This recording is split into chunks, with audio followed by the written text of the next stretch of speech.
From Gimlet, this is The Pitch. I'm Josh Muccio. On this show, we hear real entrepreneurs pitch real investors for real money.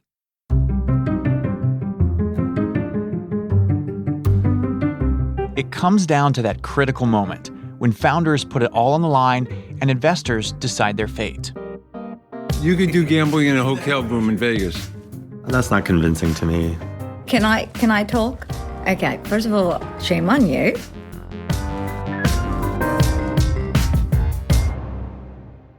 This week, an entrepreneur pitches his idea to reinvent the hotel experience. But when things don't go according to plan, will our startup founder be able to throw out his script and adjust on the fly? First, let's meet our panel of investors. I'm Phil Nadell with Barbara Corcoran Venture Partners. Our first investor is Phil Nadell. He co-founded one of the largest syndicates on AngelList called Barbara Corcoran Venture Partners. If for some reason the members don't bite, then the thing falls apart. Phil is a straight shooter looking for companies without a lot of question marks. This is Jillian Manis. My fund is Structure Capital. Then there's Jillian Manis.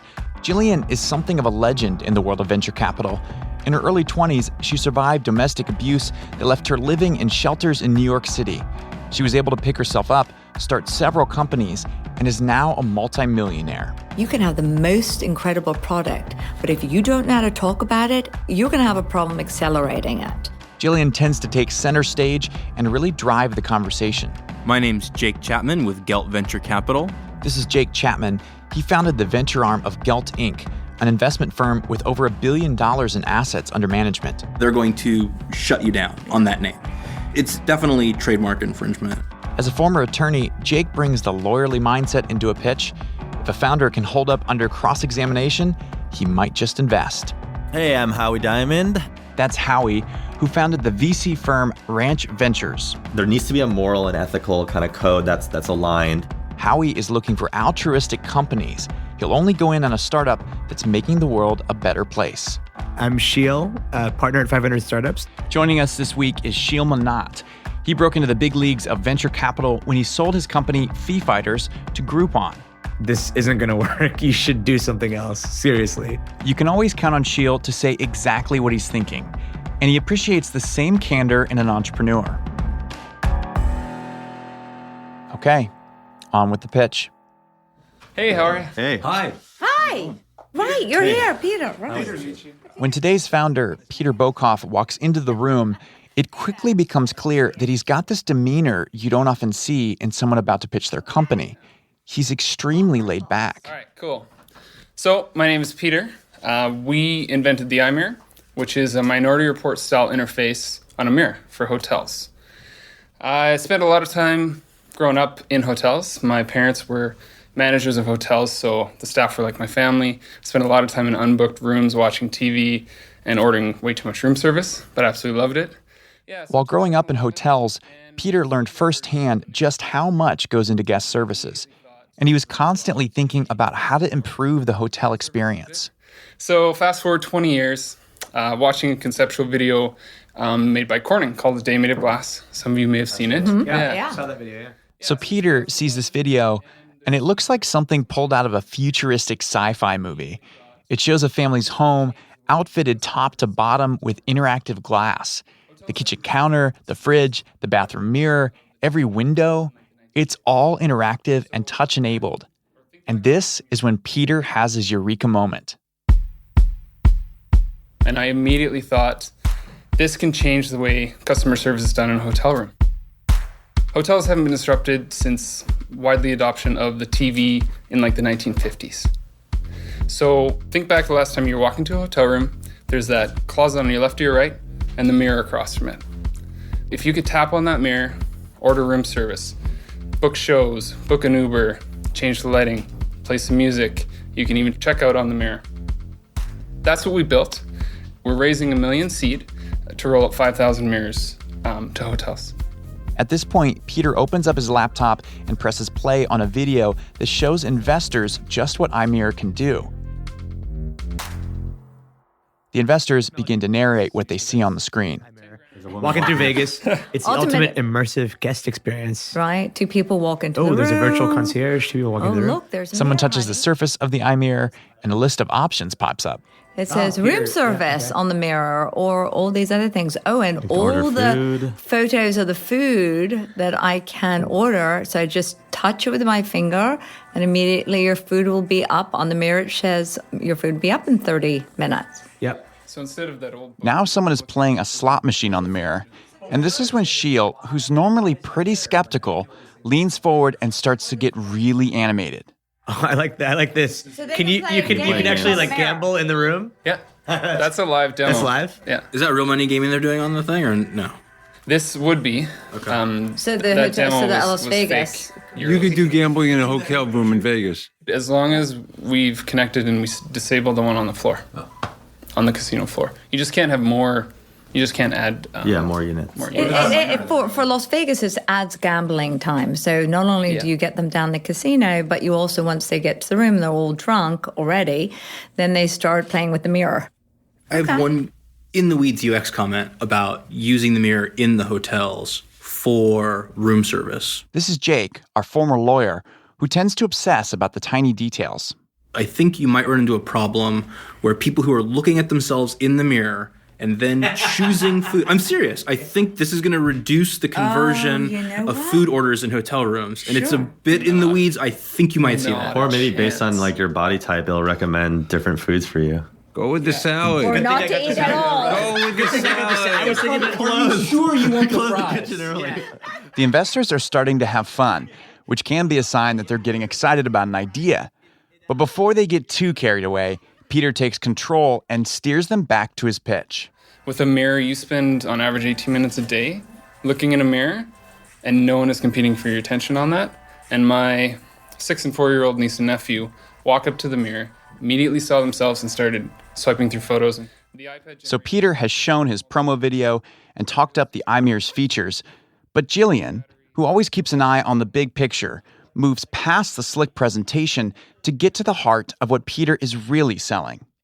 So I always like to hear from founders, what is your best question you've ever gotten from a VC that really helped you to distill either your pitch or something that you wanted to let us know, but we weren't asking the right questions?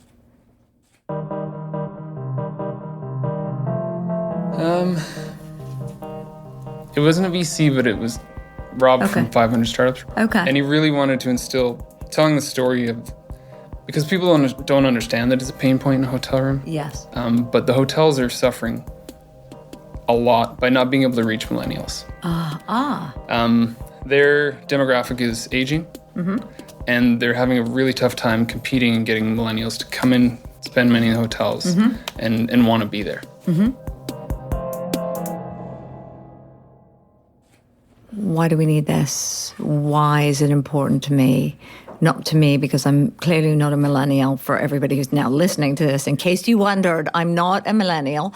Actually, none of us are. We decided. I'm on the cusp. We decided. You're on the cusp. I'm on the cusp. Okay, I'm We're all on the- cusping. I'm a we're all on the cusper. cusp. I'm not on the We're cusp. cusping. So it's the why. It's not what and how. It's why. Tell me why this is going to be. Let's pretend I'm a millennial. I've invested in hotels. I own some hotels. I know this space pretty well. Yeah. So explain to me what's the why to them, because it's cool. It has to be more than that.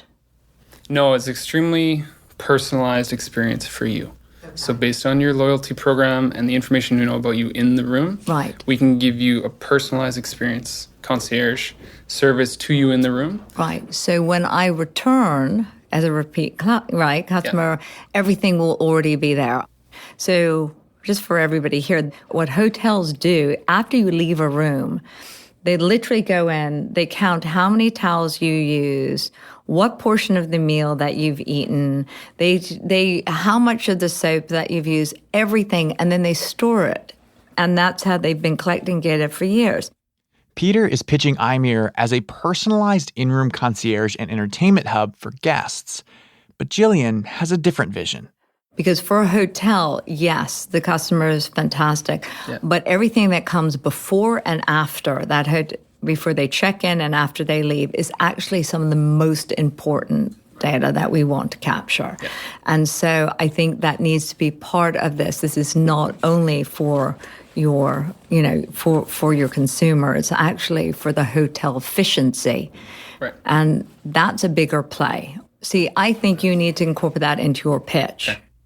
Really interesting. I mean, I know I've talked to a gentleman who used to run hospitality for the Ritz-Carlton. Oh, yeah. And he was talking about this, that they would come into the room afterwards. Oh, yeah. And if you had moved the waste bin from next to the desk to at the foot of the bed, the next time you stay at a Ritz, the waste bin will be at the foot of the bed because they've come in and cataloged your personal preferences. Right. But I'm sure it's paper and pen. So a system that was just a touchscreen for the housekeeping staff. And when housekeeping walks in, it can bring up all the information of things specific to you that they might want to do for future reference. Yeah. So Jake says hotels are stuck on paper and pen when it comes to collecting data. And the investors like the idea of bringing hospitality into the 21st century. Here's Howie. Does it even need to be a mirror? Could it just be something that's on the wall or installed, or that could be portable? Because I actually kind of like ordering food from bed, or I like doing things we don't have to get up for a mirror. There's a complimentary app to it, so if you want to do that on your phone, you can. If you want to add an iPad to the room, you can. So why not just have it all in the app? In a room, if I walk past that mirror and it says hello to me and has my name on there and says I can do some things and prompts me to interact and I can change the lighting, turn on a song. Everything you described can happen on an iPad, but you're saying that it should happen on a mirror on a wall. Yeah. That's not convincing to me.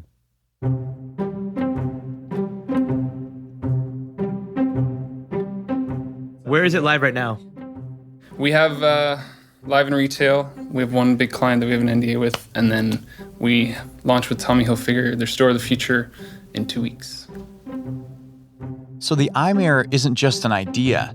It's already a reality, not in hotels, but in retail stores.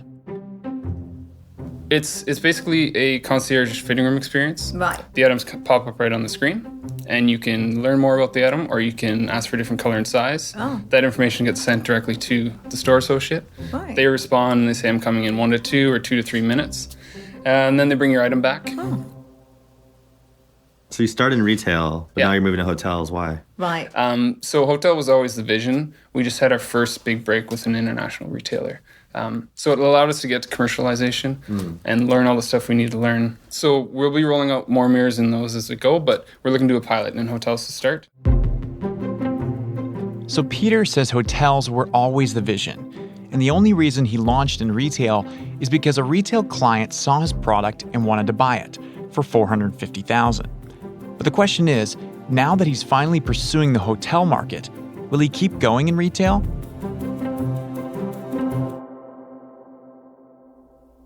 So the customer who paid you $450K, they're in retail?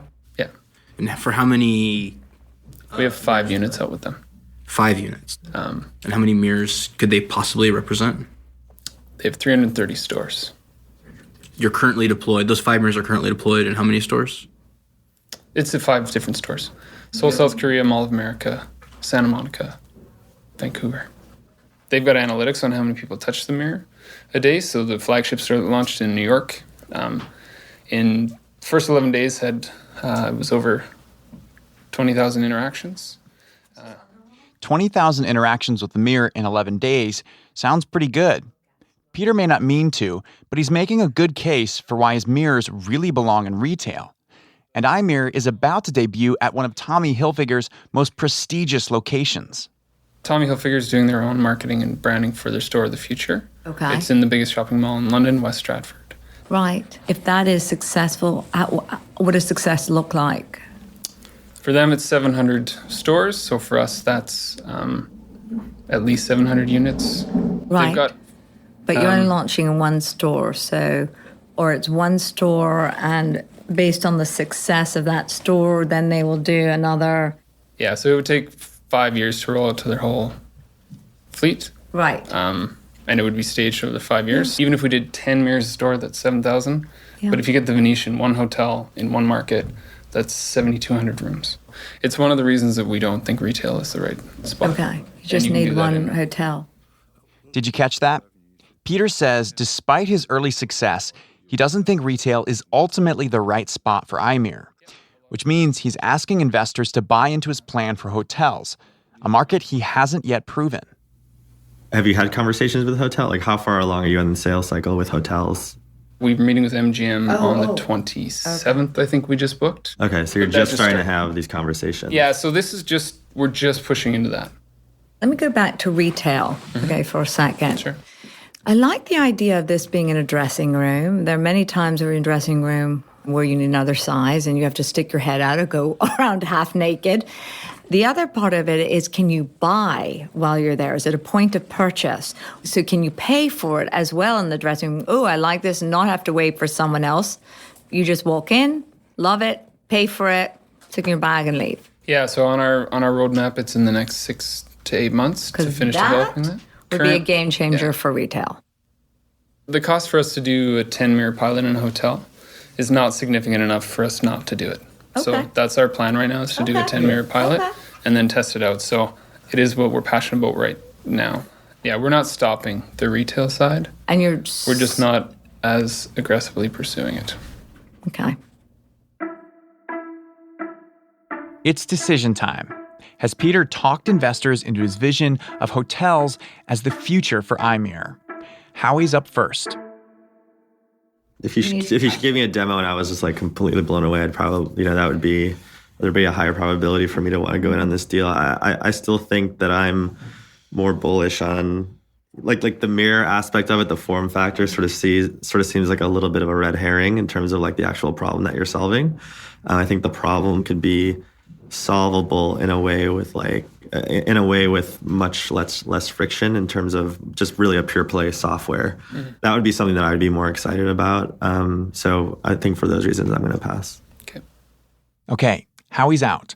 Phil's up next. He's been quiet in this pitch, and it's hard to tell which way he's leaning. I really have to agree with you. I have serious concerns because of the form factor.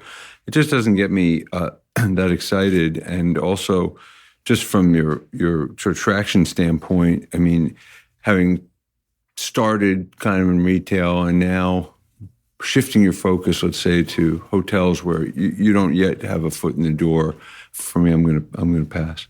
Okay. So Phil passed. Here's Jake. For me, whenever it's a physical product, I look at it through the lens of me as the consumer. Would I use this? And I'm thinking of myself in a Vegas hotel room. Like, I'm not going to want to stand in front of that mirror and interact. Like, I never see myself doing that. Maybe I try to avoid mirrors at all costs. If you look like me, you want to avoid mirrors. To be fair, though, there's 4 of the wrong gender sitting in front of me for spending time in front of a mirror. Oh, yeah. No, so I wouldn't use it in that context. So it's just hard for me to get over that. I really like the idea that Jillian pitched, which is just the data collection for hotels. But if that's the product, I think we're really talking about an app that you get the housekeeping staff to download. I do feel you guys are potentially thinking that I'm pitching you an iPhone, and you're telling me that people want to use a BlackBerry in the room. And that form factor so and unfair. User experience doesn't matter. Peter, shame on you. Form factor and user experience are incredibly important. Yes. So okay. I do feel like you're trying to tell me that they want to use a BlackBerry in the room, which can I talk? Correct. Okay, first of all, shame on you. And I'm Canadian too. Yeah, double shame on you. Up until this point, Jillian's been pretty responsive to this pitch. She highlighted what data brings to the equation, and she really keyed in to the retail side of things. But she did not like that iPhone versus BlackBerry comment.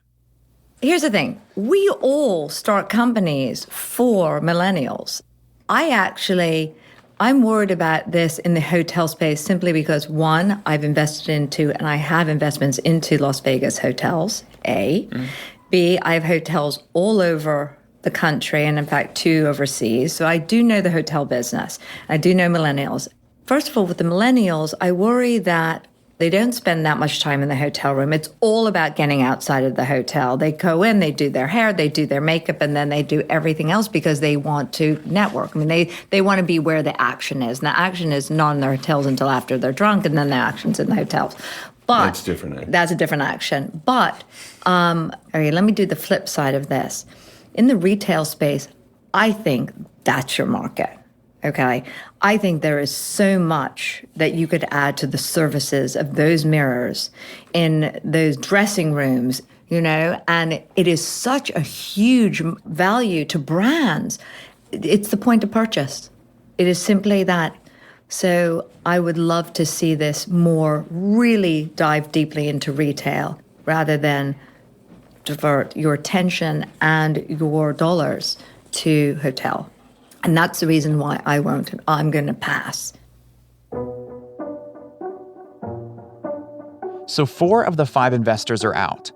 Peter's last chance is with Sheil, who was the first one to really get into the in-room gambling concept. I tend to agree with Jillian. I think there's probably an opportunity in retail. Although it's a lot less in numbers, you can probably charge a lot more. You can probably have a higher profit margin on that retail side. And then you're getting a percentage of every sale. I think the cross-selling opportunities are huge too, right? Like you should definitely get a cut of every time you sell a pair of shoes to match a pair of pants, right? There's a lot of opportunity in retail. I really want you to think about that. So Sheil didn't exactly say it, but he's out. Like the other investors, he's more excited about retail.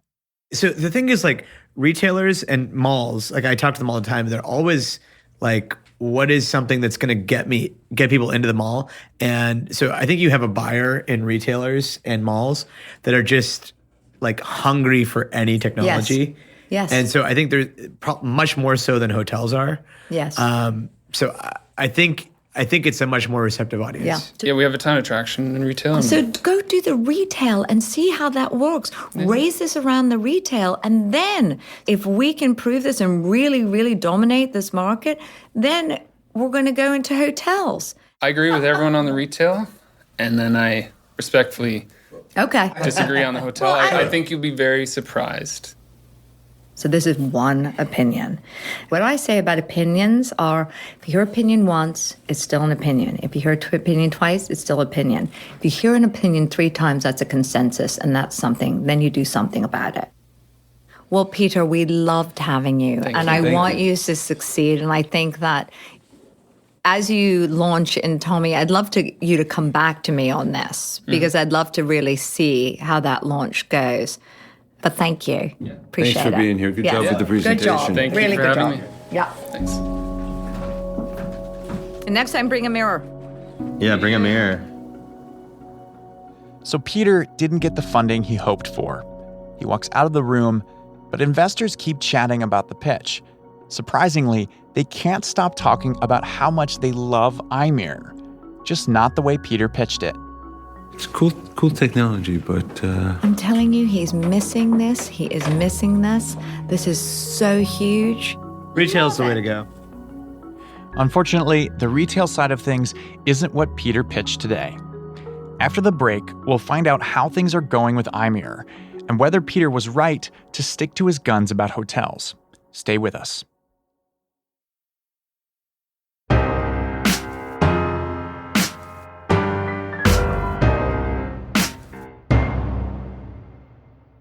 Welcome back.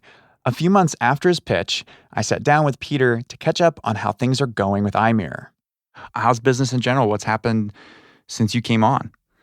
Yeah, things are really good. The world of retail has started to, it's almost like we were 2 years too early, and now we're just right in the thick of this. Everyone needs to innovate. I get emails whenever there's anything mentioned about Store of the Future or innovation of retail or digital concepts, and so it seems like we've fallen right into the middle of it all. So I guess the best way to put it is our funnel is pretty full. All right, so getting into the pitch, obviously none of the investors on our show were interested in investing at the time. First of all, I just want to get your take on how, what do you think happened in the room? Why didn't they invest? I think I had the wrong approach coming in as far as talking about this exciting portion of our business that I think we want to explore, which is the hospitality side, and doing a small pilot on there and getting some... Hotels you're talking about. Yeah, sorry, hotels. And getting some information back on whether or not that's a viable opportunity. And that's really a small part of what we do, because all of our traction is in retail and focused in retail. And so I was getting feedback in the room like, you should focus on retail. And I kept trying to say, like, that's where we do 98% of our stuff. And I think I didn't position in the beginning saying, hey, we make all of our money in retail and we're raising money to accelerate the growth on the retail side and try a little test here. Do you think you were in error in going so far down the hotel? I mean, you were down that path and almost seemed like you were like ready to kind of let go of the retail side. I think the thing is that knowing your audience going in is one thing, but reading them in the moment is different. And I perhaps didn't adjust quickly enough, or I didn't read it quickly enough to transition or to claw it back from the direction I was going. I was committed to the way I was going to pitch it, and there were two options of the ways to do it. And I think I got a little bit unlucky, and I think I also didn't adapt quickly enough, which is fine. That's probably what I learned the most out of it. Mm-hmm. So no clients on the hotel side yet? No. Okay. We want to keep our retail clients happy first. No, I think that's smart. And I think that's what the investors were getting at in the room. Because, I mean, hearing you now, it sounds like you completely agree with them. But in the pitch, in that room, you were really defending the opportunity in hotels. And they were like, whoa, you have the traction in retail. Just keep going for it. Yeah, I might have felt that they were saying there wasn't an opportunity in hotel. And I do fundamentally disagree with that. So that's probably where I was digging in my heels. And for me, sometimes, you hear all the time that the thing that people have the hardest time connecting the dots to is often the biggest opportunity. And I would stick by that. I mean, you certainly stuck by it in your pitch. Good. I'm stubborn. Yeah, I think the investors got that. And I think I think maybe it rubbed them the wrong way. I mean, did you sense that in the room? To be blunt, I felt that one person kind of controlled the conversation and led the direction, and I was having troubles following even the path and the sequencing of the conversation. So, really, I'm not sure that it was 5 people telling me the same thing aggressively as much as I did feel there was a stronger voice in the room, and she and I may not have hit it off directly. So, which is fine. Have you reached out to Jillian since the pitch? No, I haven't. I haven't talked to anyone. Well, what's funny is I'm totally picturing an alternative reality of this conversation where you said, you know what? I walked away from that and realized retail really is the way to go. And so we've been diving into that 100% and it's totally paying off. Because it's just very different picture than, what we saw in the pitch. I'm confused because I didn't need convincing that retail was the way to go. So yeah. I think I didn't articulate well enough that is our core focus. Yeah. Well, hey, I mean, you are obviously killing it on the retail side, which is exactly what the investors wanted or were excited about. Maybe I'll reach back out to them and you should. Pieter and I were about to hang up, but right before we did, he told me the story that kind of felt out of left field at the time.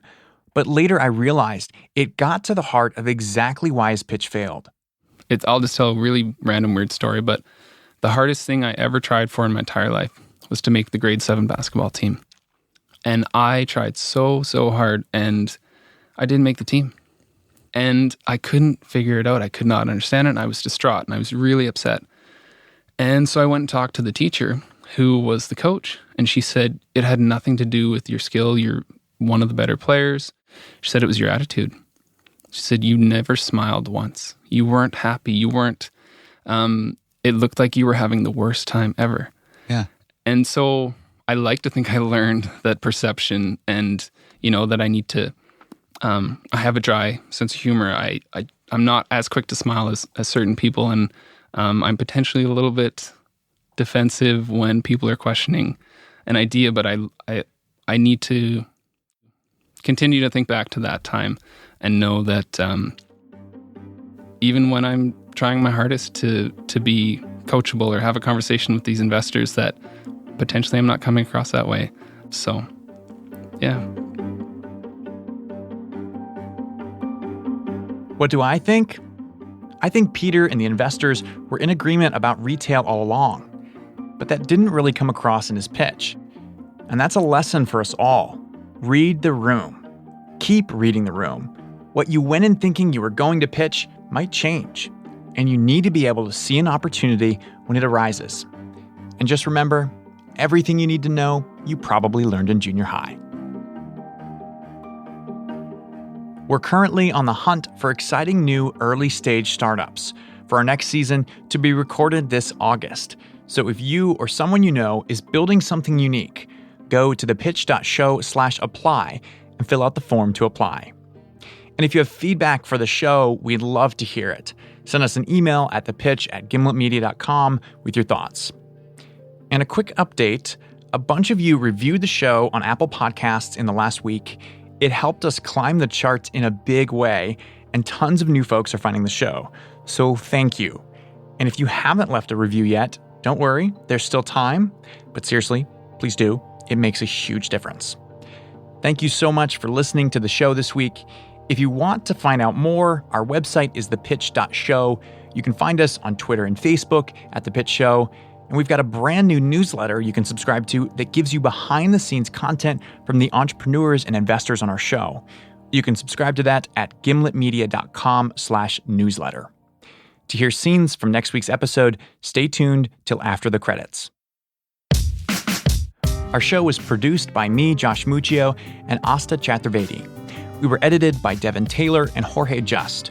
Our theme music is by Breakmaster Cylinder, with original music composed by The Musemaker, Bobby Lord, John Kimbrough, and Tyler Strickland. We were mixed by Enoch Kim and Haley Shaw. Thanks to Lisa Muccio for planning the Season 2 recording event last fall. And a quick disclaimer, no offer to invest is being made to or solicited from the listening audience on today's show. Finally, I want to say a quick thank you to the original sponsor of Season 2, the It's Worth Doing Right family, for taking a leap of faith on us when we were just a little independent podcast. All right, you've been listening to The Pitch from Gimlet Media. I'm Josh Muccio. See you next week. Next week on The Pitch, we hear from a founder who's on a mission to clean up the planet. And to do it, she needs your trash. What do you think is the single largest component of landfills? Do you think it's plastic? Do you think it's paper? Because it's actually food. So the incentive here is a do-good incentive. Maybe I'm not getting the total value prop for a customer other than, do well. They're not saving money. New episodes of The Pitch come out on Wednesdays, 12 p.m. Eastern. Make sure you're subscribed so you don't miss a thing.